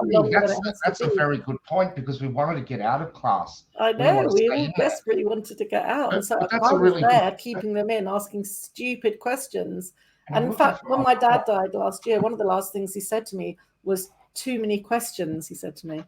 Because I was asking him, how did he feel? And, was he okay? And how did he feel? Because he said he thought he was dying. And I said, about how does that make you feel? And he just went, too many questions. And I said to him, you taught me to ask the questions and now you're complaining. But it's something that very few people do and very few people are taught to do. And in this day and age, people are so bogged down with all the hard stuff that they're going through and all the stuff they're dealing with. The last thing they're interested in is whether the Earth is a ball or whether it's flat. I know. They use that argument to not even consider it. Definitely. And they use the, what difference does it make? But just to backtrack one step to the core, as you said, and that's because that's such a good point. And because people relate that to gravity, that there's a ball and at the center of that ball, there's a gravitational effect, a magnetic effect having with the sun, the moon, and all the other planets. Yeah. But if you look at it, apparently there's something called the Curie point, Curie. Yeah. The Curie point determines, so if you get metal and a magnetic metallic object, and you heat it beyond, I think it's 900 degrees, could it be less than 900 degrees Celsius? Yeah. But I think it's about that actually. It loses magnetic properties.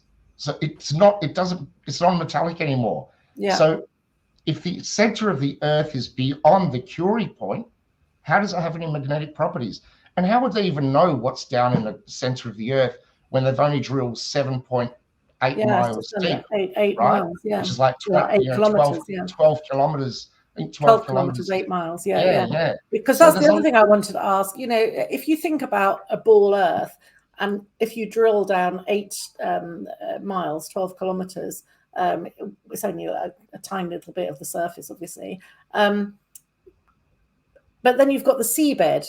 So the seabed must be more curved than the outer circumference of the Earth. Isn't it? Very good point, actually, because but when people go down to the seabed, it's flat. It's flat, and it's flat, and it's flat, and it's flat. The Mariana Trench, I think, is the furthest down they've gone. Good on you, Jackie. That's really cool, because when they drilled at Earth's surface, not at even the seabed. Yeah, so they're at above sea level. But imagine going, the Mariana Trench, as you said, or the abyssal plains. Yeah. Have you looked into the abyssal plains? They tell you that the abyssal plains cover 50% of the Earth's surface, and it's measurably flat. Yeah. Right? So how could 50% of a ball be flat? Right?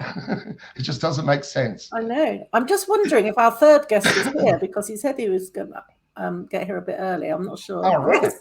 There he is. Hey. What's going on? Working class musician in the house. Got some It's so nice to meet you properly. How's it going? Yeah, great. So, Alex, you're known as the Flat Earth Man and the conspiracy. I've got a lot of names. I have a lot of names. The Flat Earth Man name was kind of not really my idea. It's just kind of stuck because the first song that I released was called Flat Earth Man, and people mistook. It was always the Flat Earth Man was the song title by Conspiracy Music Guru, but everyone was like, "Oh, have you heard that song by Flat Earth Man?" And it just kind of stuck. And I like it. I like it. I'm owning it now, but it was something I did, a few years ago. But having said that, I'm reliving the character a little bit now, because I just spent 2 days working on a video for an 8-year-old girl who's her birthday, and she loves Flat Earth Man. So I had to put the hat on back and put the shades on and put the shirt on and do like a little performance for her and that. So people love that character. People resonate. Oh, he's a lovely character. I fell in love with him completely, and so did a lot of my friends. So they're absolutely really jealous that I'm talking to you now. So have you three met each other in any way, shape, or form?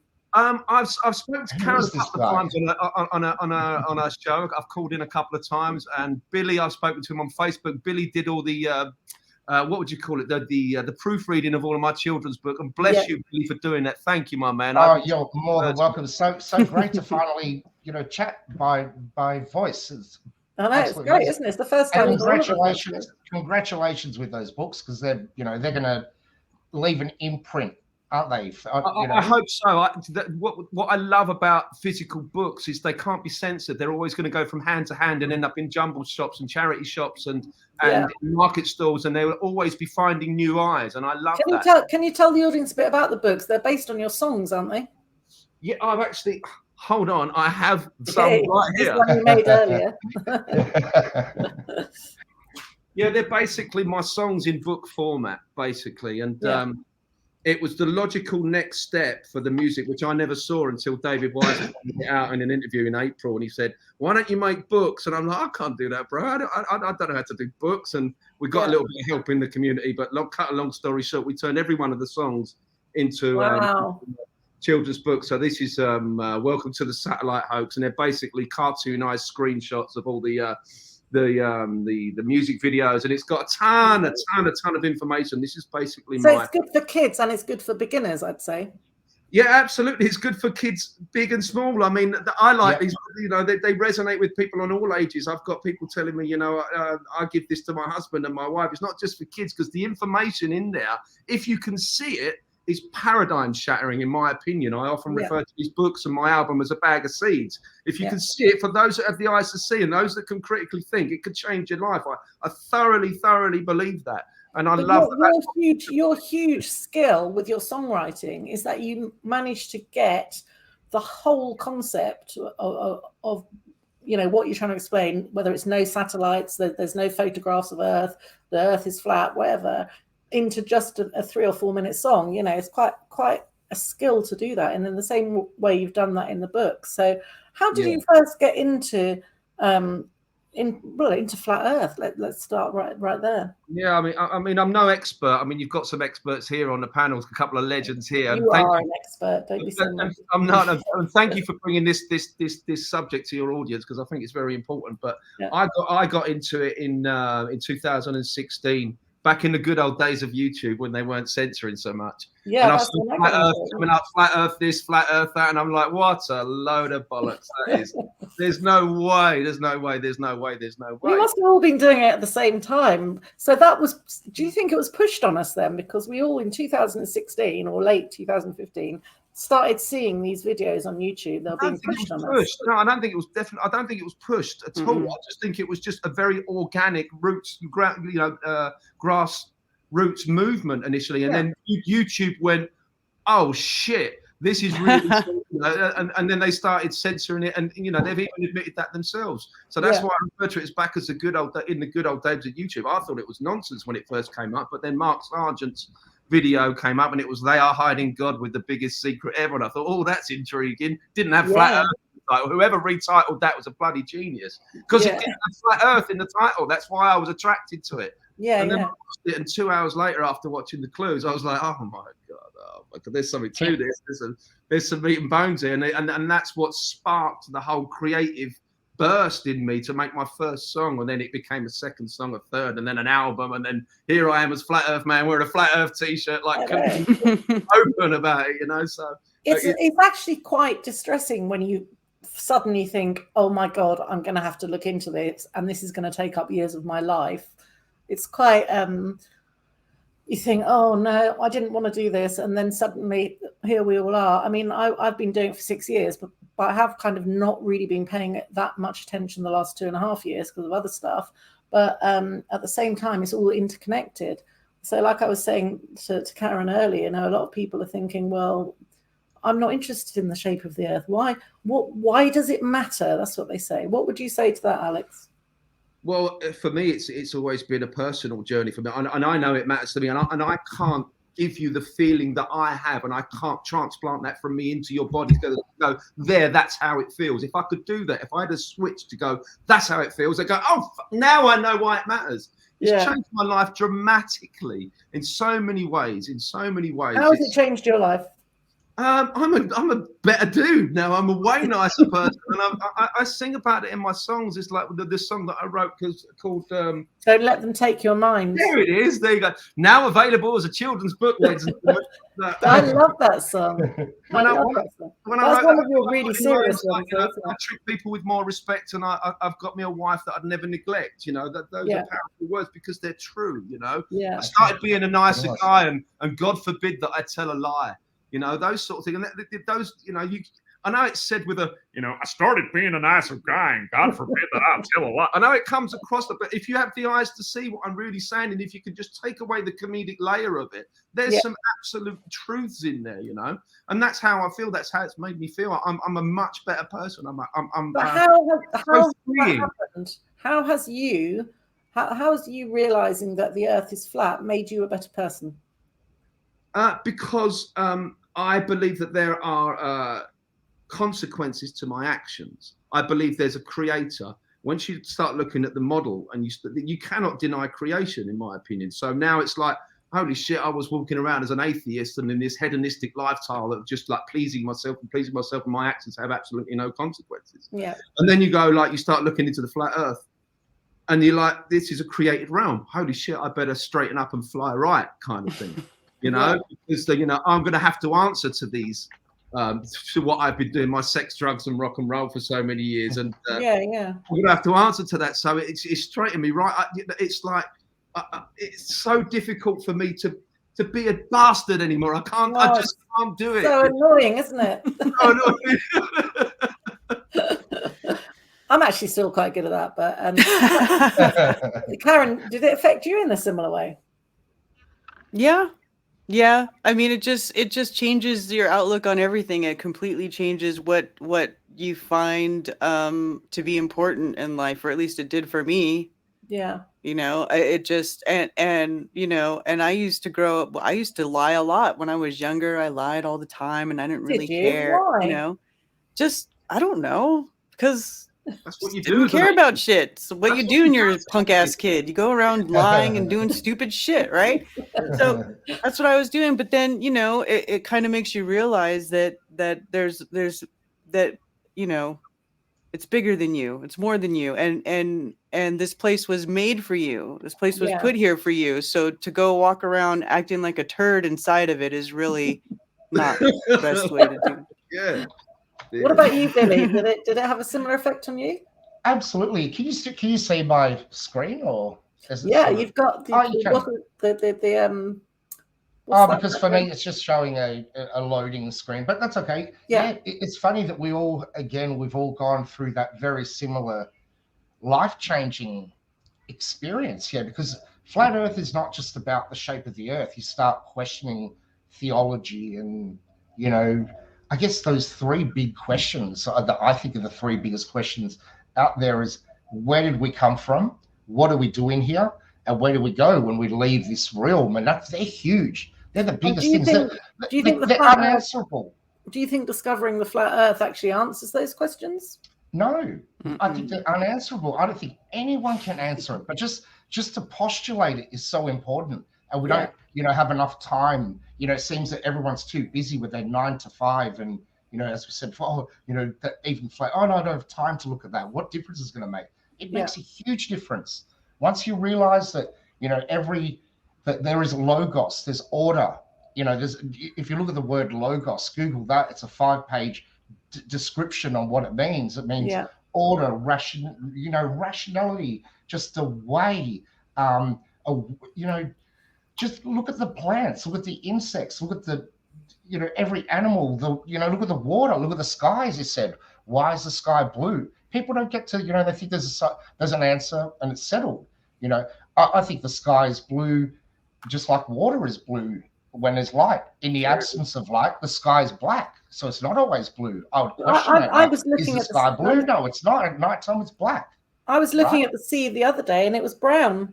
And I was standing there looking, thinking, yep, the sea is the color of milk chocolate.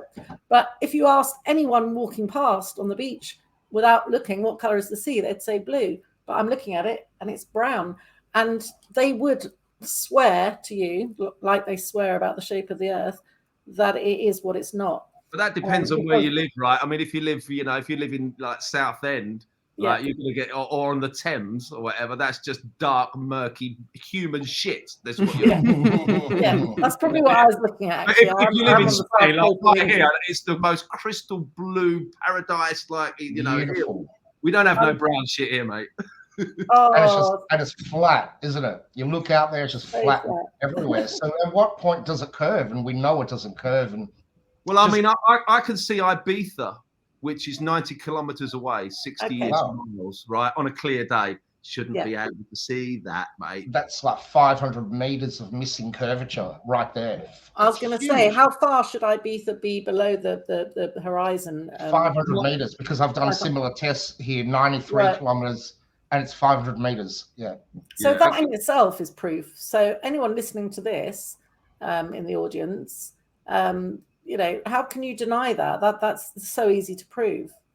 Yeah, I used to see that every time I walk my dog. I don't have dogs anymore. I've got 12 cats now. 2 of them are here. But I used to, on a clear day, I used to walk my dog, and I used to see, and it just always.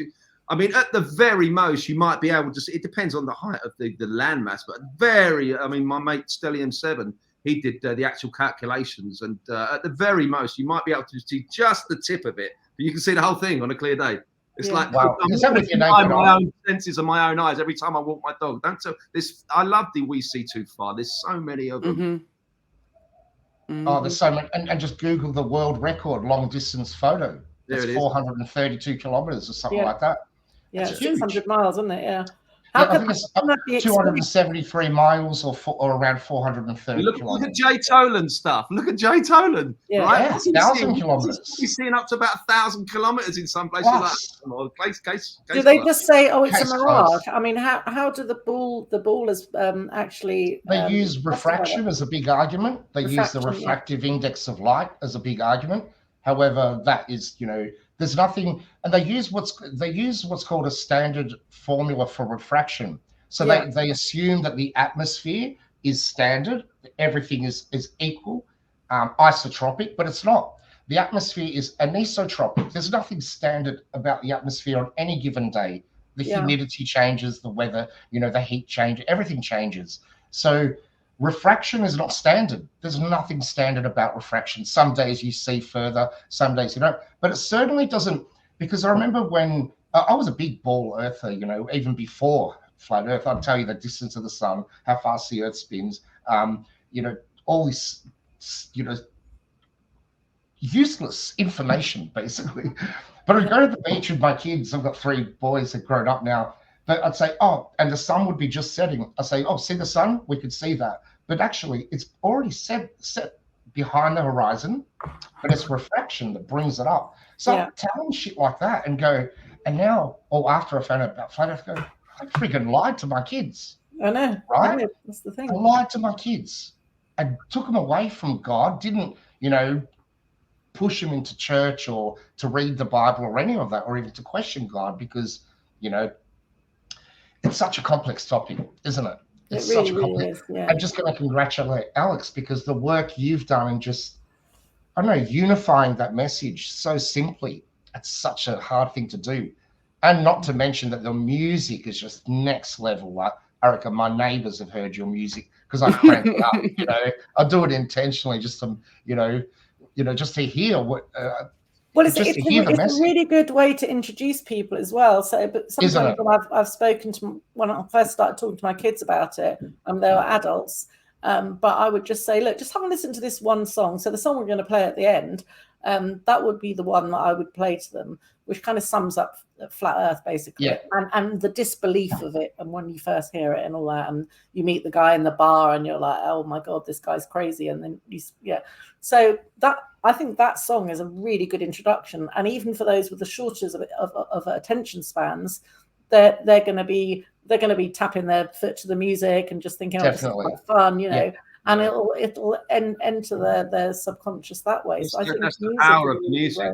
That's the catchy chorus is so powerful. And like I say, I'm no flat Earth expert, but I like to take the bullet points and just like highlight a particular bullet point in each verse, and then make the chorus like something important that I want to say and make it really stick. Which is why country music was a great genre, because country music is so simple. It's 3 or 4 chords, really, same as blues. And I'm following that almost satanic music structure of just this, just like the catchy chorus, which I don't like, but it is a very, very effective medium. If you brainwash them, very, very effective. And I've seen the effect that it's had. It's like music can be so powerful if it's used correctly. And I'm not really using it correctly, because I am using that, verse, bridge, chorus, solo, blah, blah, blah. It's the way music is structured, which is quite satanic, really, but that's what people are used to.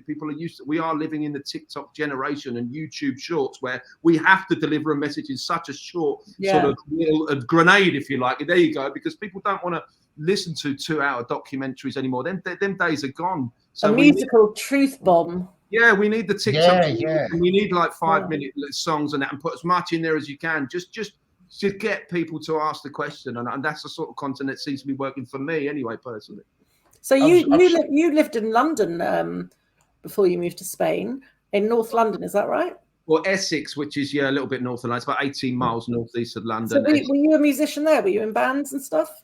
I tried it, but I did a few duos and bands and all that sort of stuff. But mostly I found it a lot easier to be like a solo musician. So I was going around the pubs with my acoustic guitar and backing tracks. I was also DJing and being a karaoke compere. If there was a pub in Essex that needed entertainment, they would probably ring me, because I was a compere, I was a karaoke backing tracks, I had all the music, I could sing a song or two, and I played the guitar. So I was just doing that as my sort of bread and butter, and then I started a ringtone business when I got a bit confident with the computer, and I made a few quid, and then moved to Spain, basically, because Essex it's not really the place where I want to. I mean, UK in general is quite grey and pissy. And when I came to Spain on holiday, tell me about it. I'm stuck here now. This is heaven. Like the sun shines all the time here. Like so, it was like it was. I'm so coming out to visit you soon.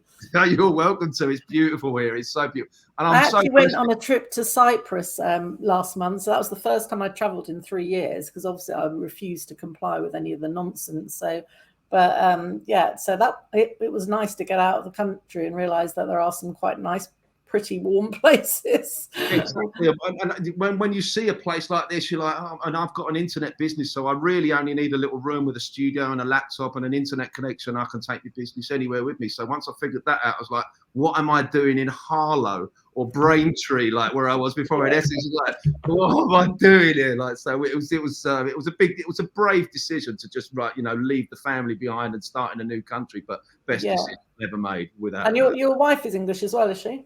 Yeah, she is. Yeah, she's got a kid now because she's a lightweight. But yeah, she loves it here. She absolutely loves it. You are an hour ahead. Give her a break. It's like nearly 11 o'clock there. It's like, have another brandy, girl. Go on. So what we've forgotten to talk about, Billy, is your book. So a few years ago, it must have been 3 or 4 years ago, you told me you were writing a book, and you sent me the first few chapters. And might be surprising for the audience to hear that it's not a textbook, it's a novel. So Can you tell us a little bit about the book and how it came about? I'll probably segue back a little bit. When I thought of writing a book, it was after I discovered that, this amazing world is just far grander than we've ever been told. That moment you get, and I think that your hair stands on end. It just friggin' changed me in a big way. But what was most important to me was the synchronicity, as I said, between every ancient civilization around the world, and the synchronicity between all the all the books, all the the Quran, the Bible, even the Mayans and everything they wrote. So I started off writing a book on that. It was going to be more based on it wasn't going to be a novel, but then I had an idea, and it was based on, because I was a moderator of a group called the Flat Earth Globe Discussion Group on I remember Facebook, it well. a very feisty group, and it was probably a way for me to get just not argue with people online. So it started off with a typical thing when you tell someone that the Earth is flat, is, what do you mean the Earth is flat? Have you lost your freaking mind? And it was the start of the book is in a setting where there's other people around, so they hear that there's a commotion that goes on. So it's two best friends, one a flat earth, he's just discovered that the Earth is not it's not a spinning ball, and he's trying to portray that to his friends, and the typical reactions are why would they lie? I'll go back a bit, is I've seen boats disappear over the curvature of the Earth, just all of that. The core of the Earth. So there's a lot of information just weaved into this pretty feisty story about two best friends who have never argued in their life, but when this topic came up, it was just which happens to a lot of people. I've heard people that have split up over this. It's united a lot of people. Divided a lot of people as well.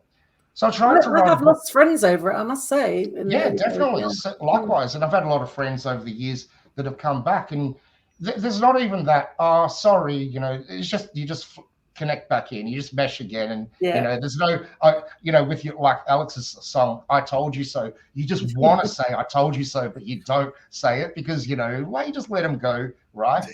But the book basically became a novel on Max Carter, who's the main character, who thinks there's more land beyond the Earth. So he's a millionaire, he's a multi-millionaire, he's got everything. I was just about to say, is he based on you? But I don't think you're a multi-millionaire. Yeah, no, it's not. It's my alter ego. Yeah, so he's got every resource available to him, and he devises a plan to go and discover if there's more land on Earth.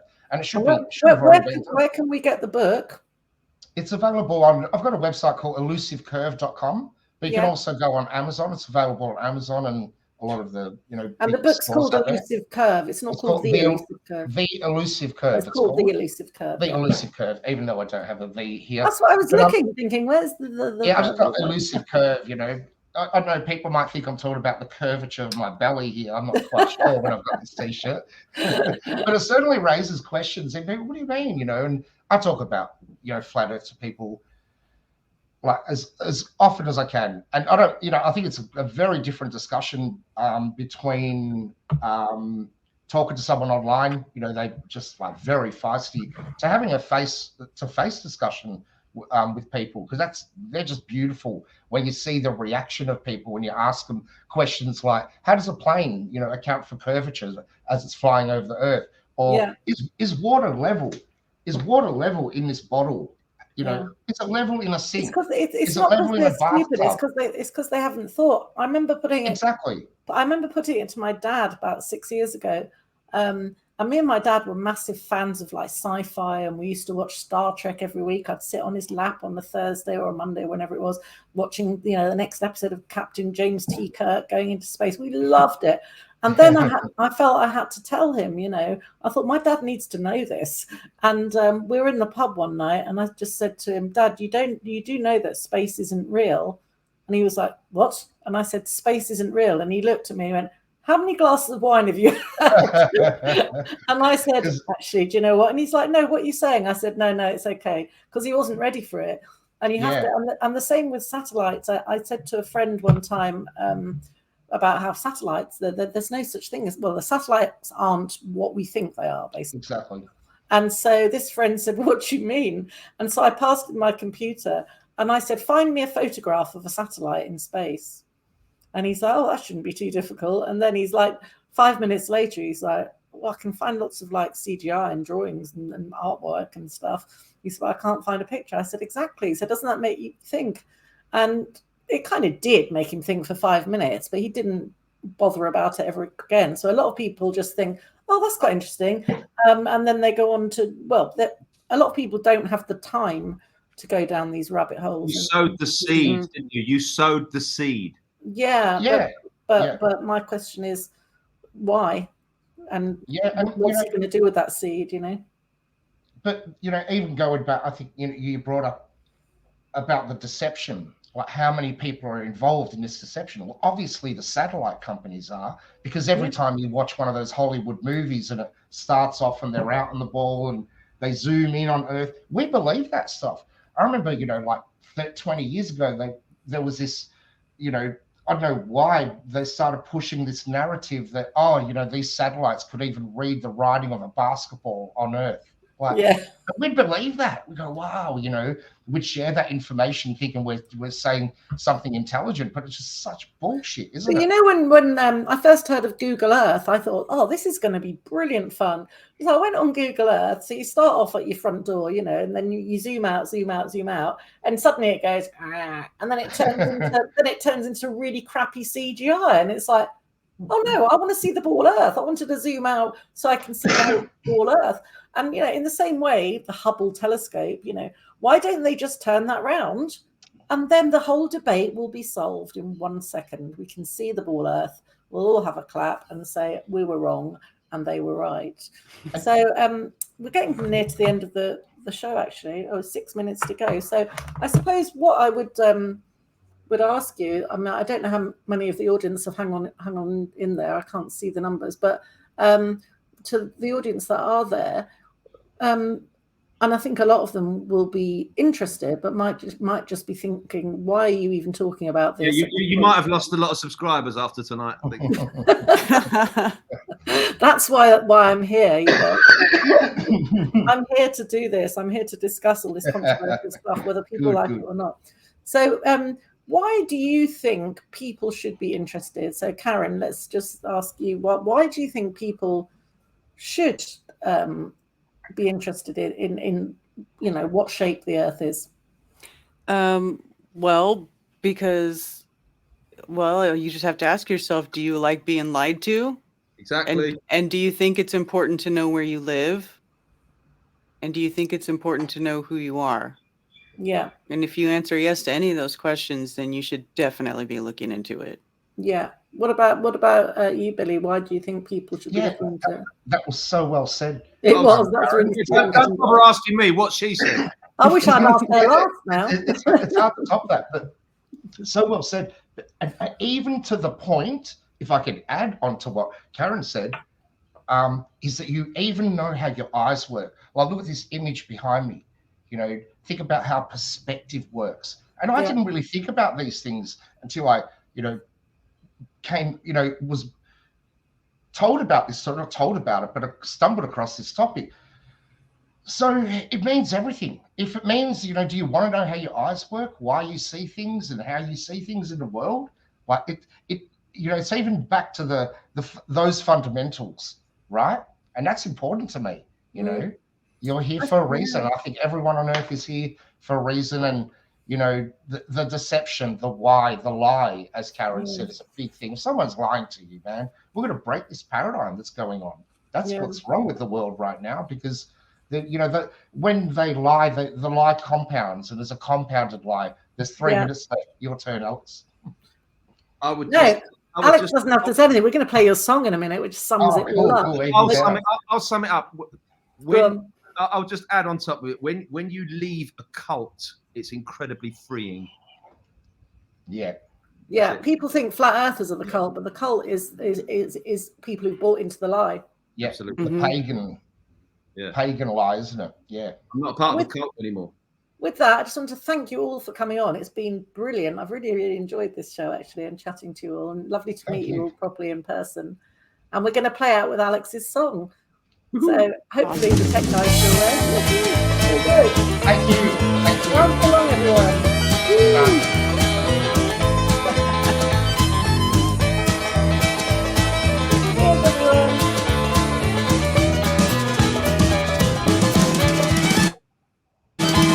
Well, I met a man the other day who thought the earth was flat.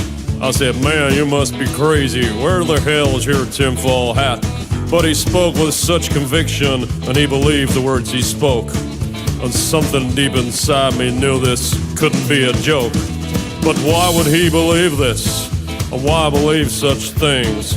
'Cause everybody knows the earth's a ball and that it spins. Well, you must be pretty crazy if you think the earth is flat. 'Cause we all know that it's a globe, and that's a simple fact. So I said, what about the photographs that NASA takes from space? He gave a knowing smile and told me, man, those things are fake. But what about the videos that I've seen with my 2 eyes?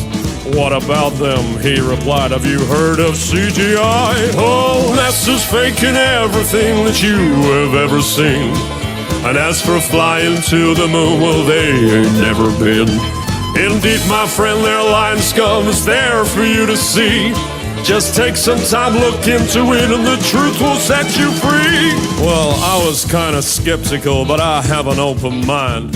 And what he said was interesting, and I've got a little time. So I grabbed myself a doobie, and I started watching vids. 'Cause if NASA's really lying, then they're lying to my kids. And as I watched, I got angry as I learned of the deceit. The global earth deception was right there at my feet. Well, holy shit, this could be true. What if we're not on a globe? The more I learned, the more I yearned, the more I started to probe. I upturned every rock of information I could find. I started to unlock the truth, the war upon my mind. I had 1,000 questions I just couldn't understand. I had to meet that man again, that flat earth man. Oh, NASA's faking everything that you have ever seen. And as for flying to the moon, well, they ain't never been. Indeed, my friend, their lying scum is there for you to see. Just take some time, look into it, and the truth will set you free. Well, I called him up that evening, and he agreed to meet. He was very welcoming, and he showed me to my seat. He said, I see you've done some research, my open-minded friend. I know you'll have some questions, which we'll get to in the end. First, take a look at what's on these walls, paintings of a globe. I painted every single one of these, don't you know? You see, back in the day before computers, I was in demand, an artist painting everything I saw upon the land. Landscapes were my favorite, I was awfully good at those. Many people told me that they looked just like photos. And then one day I got a call from a real important dude. He asked me if I'd like a job and said the money's good. Well, what's the job, I asked him, then I'll wait for his reply. You'll be painting globes for NASA, then he promptly said goodbye. Well, I was sworn to secrecy, I could not tell a soul that I just got myself a job with NASA painting globes. My work was published globally in every magazine. To fool the people of where we live, a truly evil scheme. See, we don't live on a globe, he said, the earth is truly flat. I've been on the inside and I know that that's a fact. Oh, NASA's faking everything that you have ever seen. And as for flying to the moon, well, they ain't never been. Indeed, my friend, their line scum is there for you to see. Just take some time, look into it, and the truth will set you free. Well, we talked until the sun came up and my mind was truly blown. This man had challenged everything that I thought I'd known. And finally it was clear to me to why these bastards lie. And finally it was clear to me about the reasons why.